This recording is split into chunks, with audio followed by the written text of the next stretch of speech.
don't know. I think the first thing I should tell you is what I'm doing, because what I'm doing is so interesting. It's becoming more and more interesting the older I get, and the closer to death I get. Yeah, laugh. And the more I think about what's out there, and so we all think, oh, you're going to go through the pearly gates, and so I don't believe that. See, the more we're learning about quantum, and the more we see how incredibly strange and mysterious the reality is, like everything is vibration. Everything is vibrating, and that's reality. And this is decoherence. Reality, the vibration is coherence. And then when you can do this, that's decoherence. It doesn't belong here. It's like strange, because coherence is what the universe is doing. We're all vibrating. We're all part of the universe. And we're vibrating the same as it. We all belong to each other. There's a theory, I guess a theory, premise in quantum, which is called entanglement. And we're all entangled. We're all part of the same thing. So all these differences, my religion's better than your religion, and San Antonio's better than what? Than New York. Maybe that's true, but so what I'm saying is reality is so different and so unimaginable that we can't grasp it yet.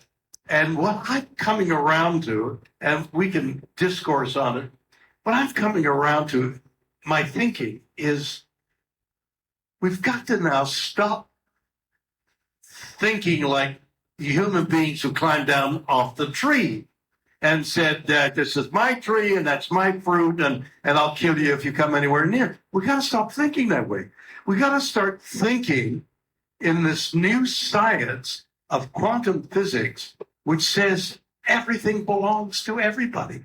It's what primitive man painted on the walls of the caves and said, these animals that we're going to kill and eat, they have a life.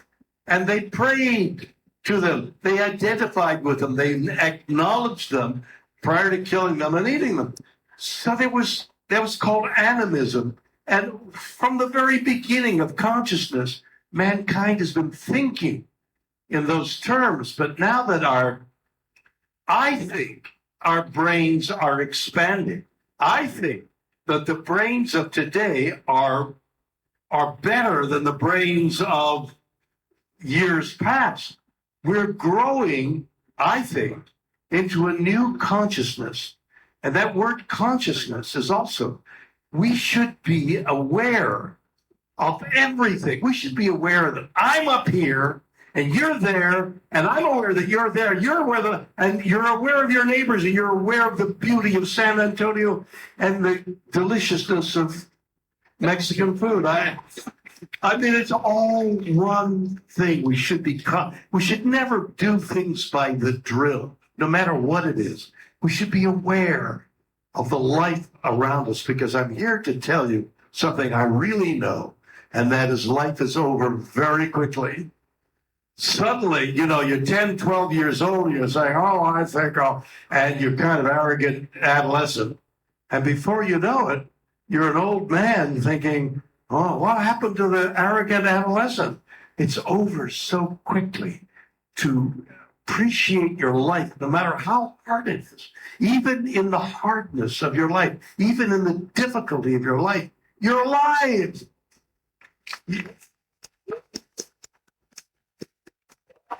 Three people applauded, and that's good. Anyway, so how to start this off and do what you want me to answer? Is that line the question line? All right. So somebody start us off with a question. remembering that the question you ask is like a giveaway of who you are and what you think, so that I may delve into that. So ask your question carefully. Okay. Go ahead. Well, First of all, who are you? okay, my name is Jenny Brining. My husband is David Brining. I don't care about your husband. Well, he cares a lot about you. Oh, I love him. Last night, he even had asked me, I wonder if he's eating, if William Shatner's eating at Rosario's. And that's one of his favorite Mexican restaurants. We were eating Rosario's? Rosario's. So wait a minute, what's his name? David Brining. Where is David at the moment? Maybe stand up. What? He's right there. Stand up, David. Wait. There, you're waving. Sit down, will you? You're such a chore. All right, so David said, go eat at Rosario's. Yes, he was wondering. Does he cook at Rosario's? He cooks at home. He brings it home. He cooks at home. Oh, he cooks at home? Yes. Does he cook Mexican food? He cooks steak. That's Mexican food. His favorite food is Mexican food. What's your question? My question is, you are my husband's childhood. Whoa. Be careful of this next word. Okay. You are my husband's ellipse, ... Favorite childhood star since he was 3 years old No in kidding. 1866. As a three-year-old watching you. 1966. He was 3 years old. Yes. And this is his birthday. 1966. Hold on a minute. 1966. I was in New York as a father. I'll tell you how vast the difference is. So he was growing up 3 years old in San Antonio? No, he was growing up in New Mexico. New Mexico. It's the same thing. What? Where in New Mexico? Hobbs.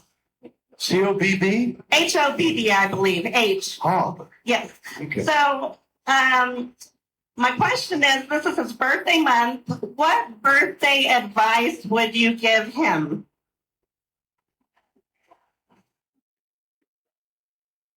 Don't tell anybody it's your birthday. You know why? They keep track. So he's what, 60 now? How old is he? 63. 63. Stop there. Don't say when it's time for to be 64. Don't say you're 64. Say you're 63. That way, you could lie and cheat your way to being younger. I do it all the time. No, seriously, the birthdays go by very quickly, and you know, recognizing your birthday requires a celebration of the people who love you, because your entry into this world, you got your ticket, and you got to sit back and enjoy the show, even though you got a bad seat sometimes. That's pretty good. I'm here to tell you, I've had some bad times in my life. I've had people die who shouldn't have died, and people with bad habits who died because of the bad habits. And I've had my share of pain and anguish. But still, you're alive to endure, suffer, and make that part of your life, because it adds your sorrow and your despair adds to your life. Eventually, you'll come out of that. Most people do come out of that moment, and it's like adding salt and pepper to your Mexican food. That's my advice to your husband, who was born in Cobb, New Mexico. Next question. Hello. I am Kathy Criado. I'm Hi, from Kathy. San Antonio, Texas. Oh, you're from here? I'm from here, San Good. Antonio, Texas. Well, military brat, which being we're a military city, that still makes me. A military brat. Yeah, Yeah, a lot of military here, isn't there? absolutely. Is there a base here? There is. Good. Five. Good. What, 5 bases? Is that what you said? That's correct. Oh, wow. That's great. I've had the fortunate opportunity to have watched you from the first original Star Trek as Captain Kirk, Wow. including the one that got canceled and redone. I've watched you all the way. I've watched every series throughout the franchise. I've seen you in other shows.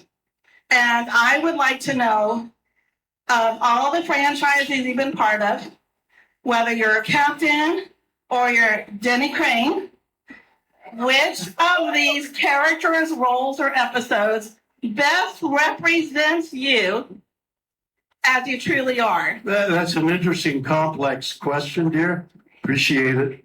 The fact is that everybody, how do I put this? Everybody has got their own personality. They've been inculcated since they were born.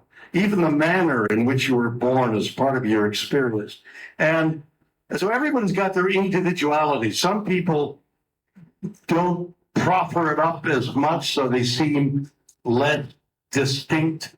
But everybody has their own distinct elements. And I was so involved in a interview show. I've done several now, and I try to find an angle. So what I did with one of them, I called brown bag wine tasting. What I did was walk around with a brown bag that had good wine in it, and I would meet somebody, whether it was somebody working on the streets, which I did, or somebody playing a saxophone, which I did, or a kid from the ghetto who had never had a good bottle of wine. He said the wine he drank was to get drunk. And that, for example, that kid, I said, here, taste this, and tell me what it tastes like from your experience in where you live. And he began to talk about the danger and the excitement and the frenzy and the love about where he lived. And I said, taste this wine and picture it for me in the way you live, which he did. I was a day away from doing a horse show, a charity horse show that I do every year for 36 years. And we just finished in a couple of weeks ago for the 36th time, in which we raised funds for children and for veterans. And because children in need and veterans in need are almost similar. If they have difficulty in movement and physically or mentally, the needs are basically the same. And so in 36 years, raising $300,000, $400,000, $500,000 a year, it's resulted in millions of dollars going to children and veterans. This year, somebody pointed out to me that Elon Musk was starting a bank, and I don't know how it happened, but he would give out $49 in dollar bills as part of a publicity stunt in getting his bank known. So I said, send me, because he's followed me a bit, I said, send me $49 bills. And he did, and we auctioned them off for $1,000 a bill, raised $49,000. Wait a minute, it gets better. And I wrote him back, hey, that works, send me another $49 bill. He did 4 times. We raised $300,000 on dollar bills going to the charity. And we've got a lot more money now to give to the charities that are veteran charities and children charities. So we may have $500,000, $600,000, $700,000 to give out this year as a result of doing that. The point being that even Elon Musk, whom I know you've all read about, being a trillionaire, whatever that means, although the reality is he auctioned off his stocks starting at apparently $135 a share. They went up and they receded a little. And so they're going to go up a little bit more and they're going to recede. We don't know where it's going to take us, this thing. Ordinarily, and let me tell you my experience. What was the name of my travel Priceline? Okay. Well, at my age, the memory is there, but getting to the memory, it's this, the roots are a little more circuitous. So Priceline. So a friend of mine says, you know, I'm developing this company. We're going to call it Priceline. We're going to auction off airplane tickets that haven't been sold. Well, great. Would you do it? I said, well, no, I don't want to do a commercial. He says, look, Bill, just do a radio commercial for us. I said, well, I'm going to New Zealand on a job. I'll do it from there. So I'm in New Zealand and I record something like, you know, buy your airplane tickets from Priceline. And then I come back several weeks later. He said, oh, that went so well. We're going to do a television commercial and we'll pay you a lot of money. I said, then I'll do it. So they paid me a lot of money and I started doing Priceline commercials. And it's a company founded by a guy who sold magazines. That's, I've forgotten his name, Morgan Marshall, something like that. It was a tiny little company, and I was doing a favor for a friend. This company, .com company, suddenly was worth $100 a share, whereas they had made it 25 cents. And they gave me a gargantuan number of 25-cent shares. And it went to like $100. I said, well, I got to sell them. But I couldn't sell the shares because there's a law that people who get involved in a business that sells shares from the beginning, it's called a tie-up, they have to wait a year and a half, 2 years before they can sell their shares. Priceline goes to $2,000. No, Priceline goes to $100, and then before I can sell it, comes down back to 25 cents. So I sell the 25-cent shares, you know, for a few $100s. And then it goes up to $2,000. And I didn't share in that. Although the commercials, they said the commercials helped build the company. And that's what's going to happen with Elon Musk's shares. They're going to go up, everyone, oh, and then they're going to go down, they're going to go. And what we don't know is when that thing, does it keep going up or does it come back down, which invariably it does. So that's going to be an interesting thing to watch. What I'm saying is we raised money for the Hollywood charity horse show. That's horseshow.org, in case you're interested. Another thing I'm doing, which is like, I don't know how it happened.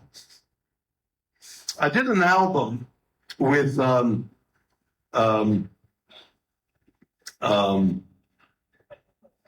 friend. Come on, my friend. Who's my friend? Who am I doing an album with? Brad Paisley. So I got an album out there that's going to come out in July with Brad Paisley. Beautiful, poetic album. And we think very highly of it. It's being released in time for the awards, which is in August. At the same time, the label I'm working for said, why don't you do a heavy metal album? I said, what the F is heavy metal? Which is the title of the album. Because I knew nothing of heavy metal. Nothing. I mean, is that rock and roll? Is that, rock? Is that, what is heavy metal? So I agreed to do it. And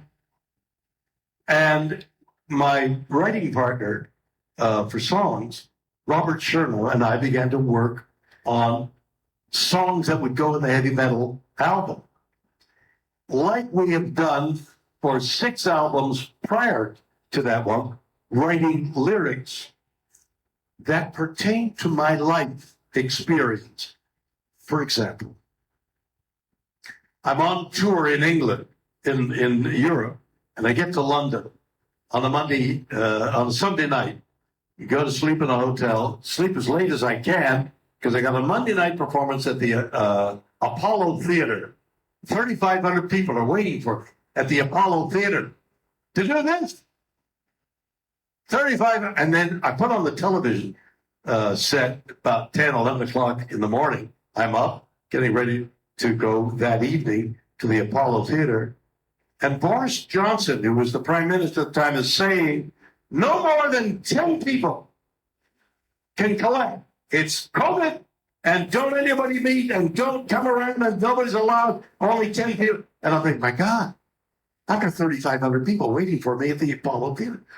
What is going to happen? And I go to the Apollo Theater, and I stand next to the curtain trying, is there anybody out there? And I hear some voice, I'm like, my God, what's, it's all over. And the curtain opens up, and there are 3,500 people waiting for me. And the beauty of it, I teared up. I started to weep, and the audience was weeping. And it was like an extraordinary evening between actor and audience. And we led, we waved, and then crying. And then it was over, and I came back home. And about a month or two later, I'm in front of an audience, and I describe what I've just described. And I said, maybe I've overblown this. Maybe it didn't happen that way. It's all in my own mind. And somebody in the audience raised their hand and said, I was there. It was beautiful. It was the most incredible thing we ever. She validated what I had said. A similar thing happened on a cruise boat that was going to the Antarctic. The guys who had put together the cruise asked me to come and entertain as best I could. And Neil deGrasse Tyson, yes?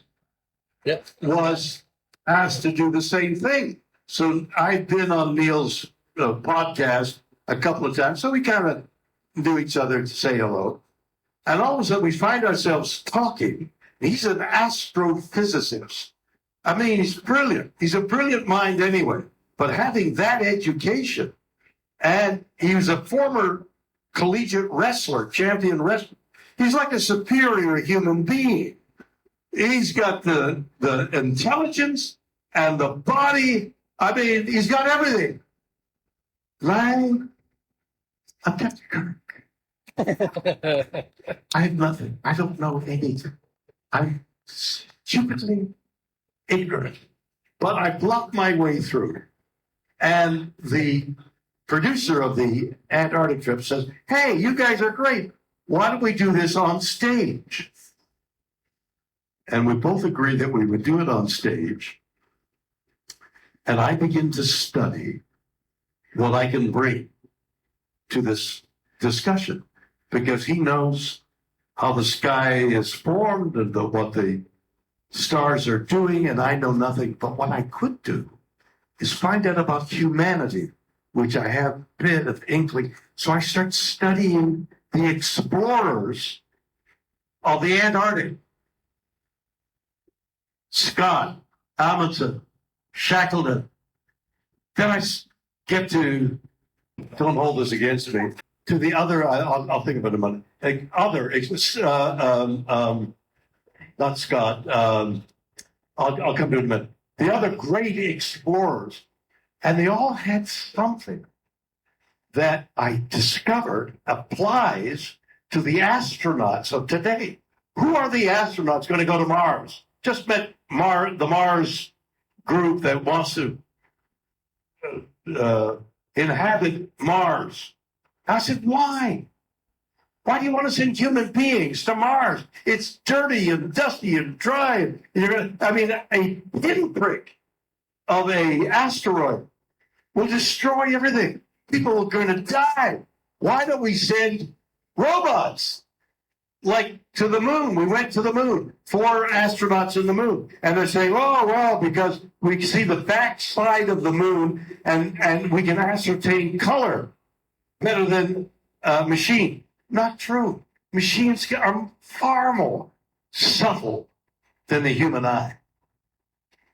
The more I study about explorers, about Cook, and now the next one will come to me in a moment. The more I discovered they all had similar traits. The biggest thing about human beings leaving Earth and going someplace for now years, now days and weeks, but it's going to be years where a human being is going to be in a thing about this size with 3, 4, 1 other person for years. How do you survive that? How do you go untethered to reality? I mean, maybe they'll bring Mexican food, but maybe that's all. The isolation that those explorers, both the ones in our history and the ones that are coming our way in your lifetime, there'll be individuals who will be chosen because their brain is a little different than mine, maybe yours, where you're disconnected from reality, from your loved ones, from a movie, from all reality is gone. All you've got is eternal space and years going somewhere where you may die. What kind of a mind would want to volunteer for that? And yet they do. And they will weed them out. NASA will weed them out to who has got the explorer's character. And it's very complex because these guys, Scott, a British explorer in the early 1900s, took his English arrogance, because they had discovered the world. The English and their great navies had discovered so much of they had the biggest empire. They were the super nation. They were the America of 100 years ago, 200 years ago, 150 years ago.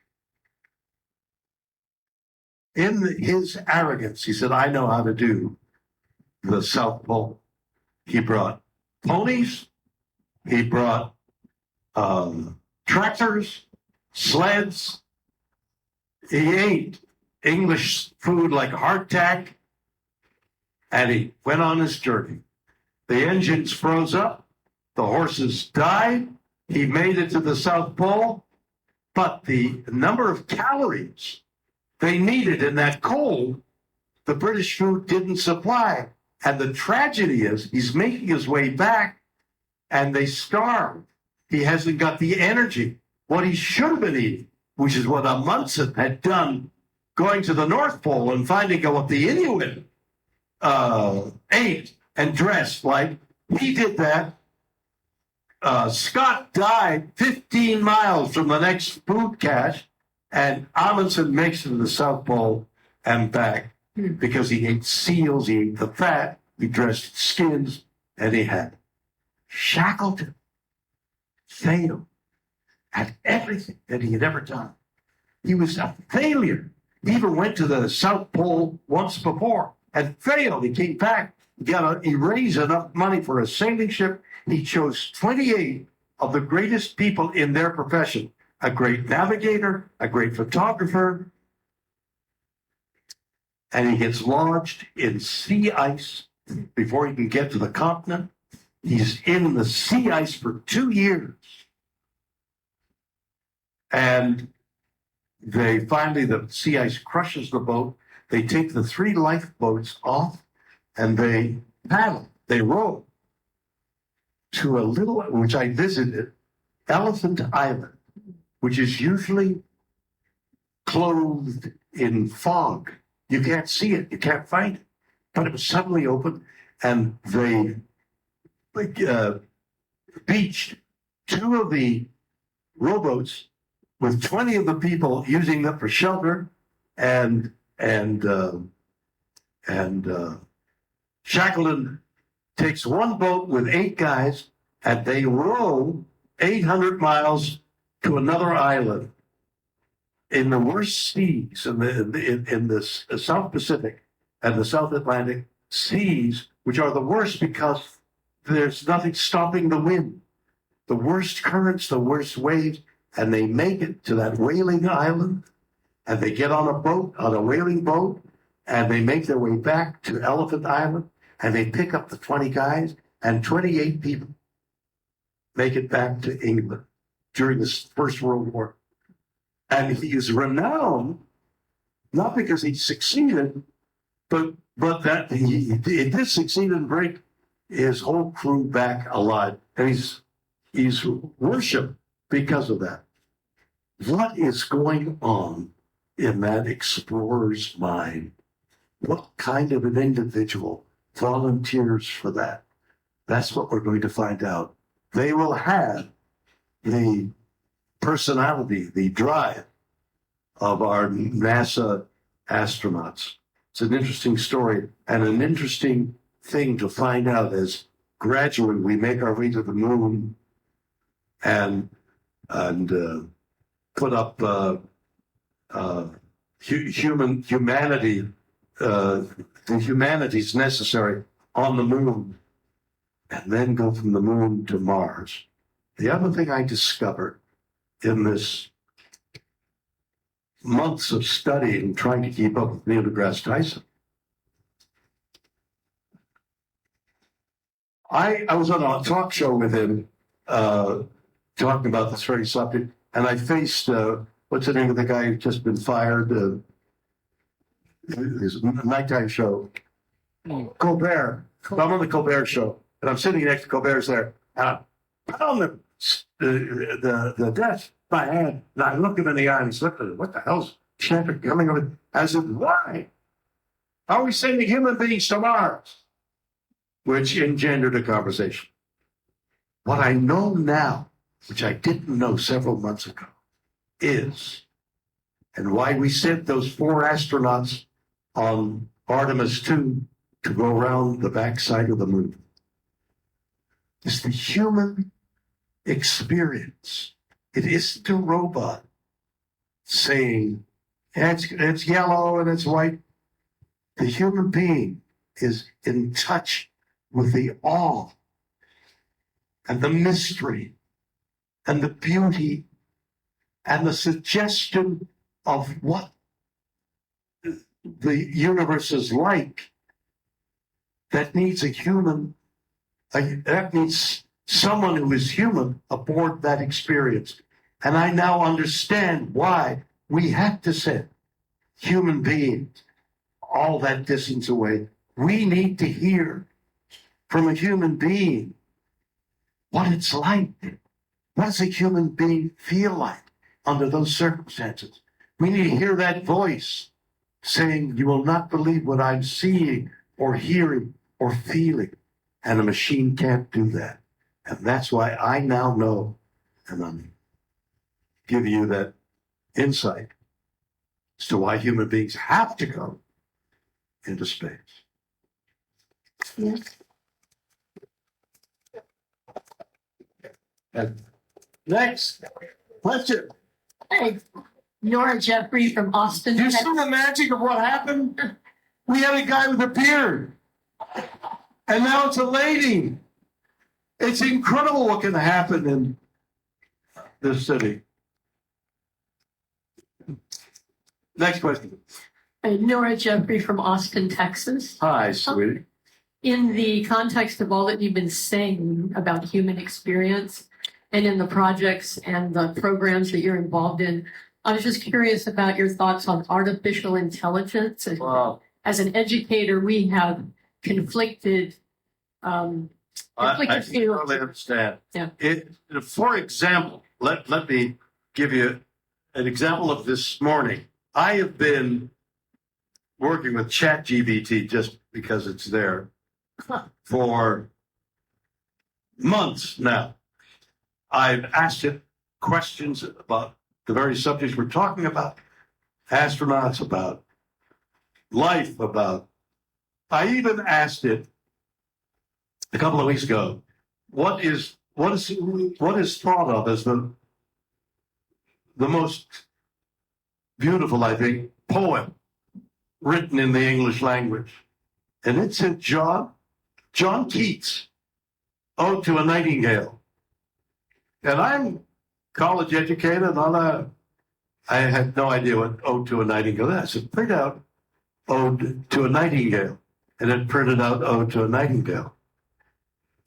So, as I say, I've been talking to AI for months, asking it the most profound questions about anything. And I'm reading this poem by John Keats, and I said, help me write a poem about the similarity of the Industrial Revolution in the 1800s, where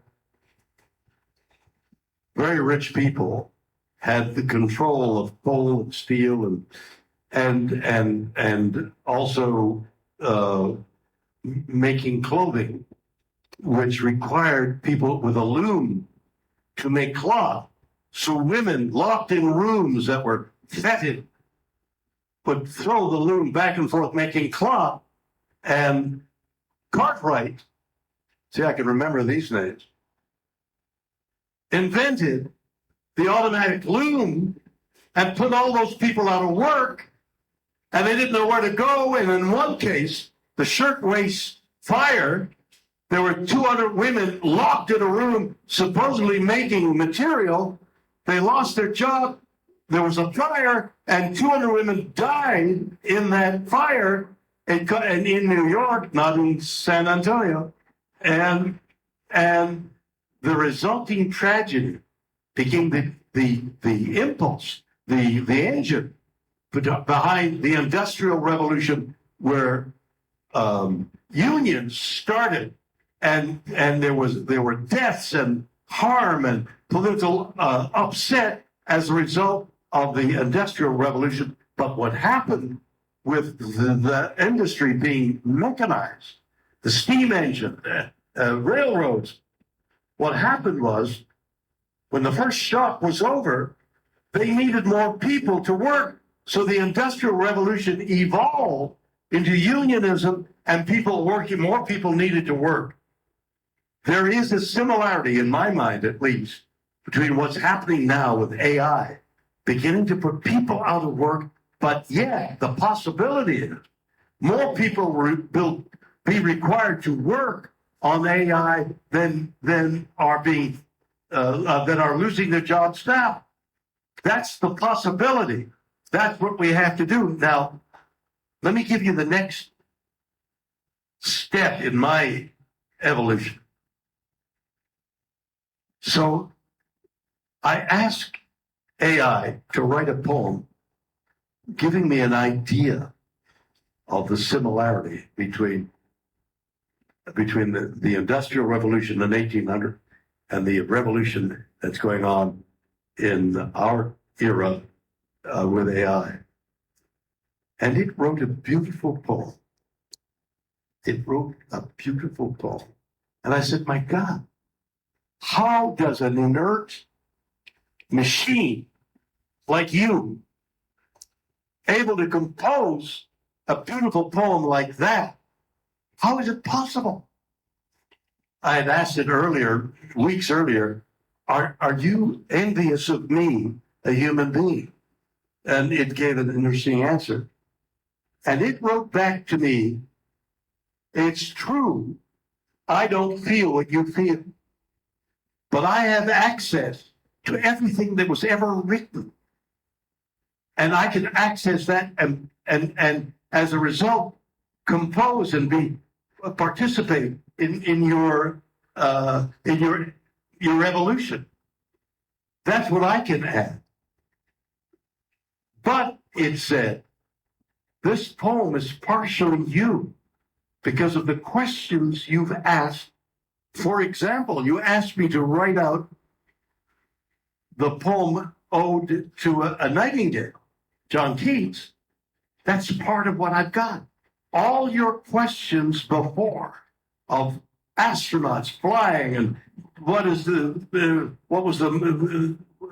did Scott think, and all these things that I'd been asking it was feeding this AI machine, and it's gotten to know me and says, because you asked this question, your answer might be, it's gotten to know me, and I've affected it, and it's affected me. And I thought, that's the way you deal with AI.